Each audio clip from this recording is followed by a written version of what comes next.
Hi guys, it's Tannaz from Minutes on Growth. We are officially day X of quarantine, which means that we've stopped counting. We're waking up, working from home, working out, binge watching TV, cooking, and then what? Some of us are bored, some of us feel overwhelmed, and my go-to suggestion is always declutter. Declutter the mind, declutter your physical space, but declutter. So today I'm going to be talking about decluttering the space and just offering some really quick tips on how to get started. So rule number one, please do not try to declutter your whole house at once. Everything's going to be all over the place and you're going to feel more overwhelmed. So avoid that. Instead, choose one area of your house that you want to work on. For example, let's say I want to work on the kitchen. And then within the kitchen, let's choose another smaller area. So let's choose the fridge.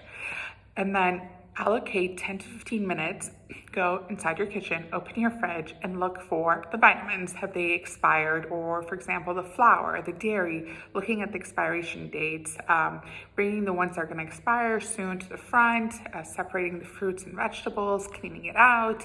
It's not going to take more than 15 to 20 minutes, but just getting it done, it's going to give you such a sense of accomplishment, sense of purpose. And more importantly, it's going to look so neat and organized, which is going to really help you stay in a positive and uplifting mood. Once you're done with the fridge, then you can go on to the condiments, the medicine cabinet, and so on. So definitely don't try to do it all at once. Pick a room and then pick an area within that room and just take it from there. Step number two is allocate spaces.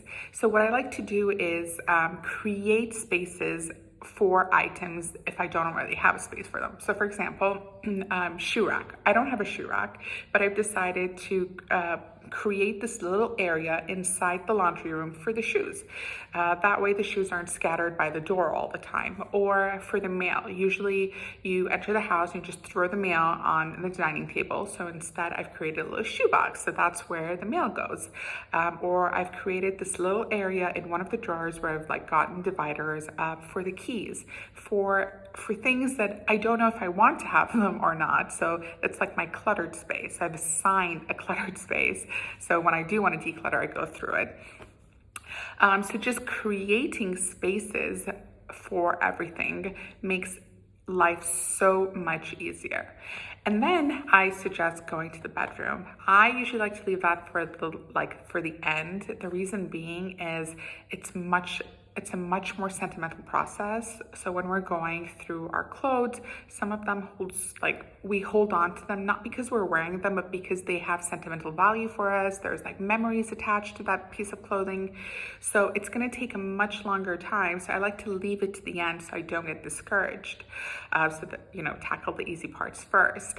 And then with my clothes, what I like to do is I just like to, it's the Marie Kondo technique where you pick up something, doesn't make you feel good, are you wearing it? And just being really realistic with yourself. Do I really need to have this in my closet?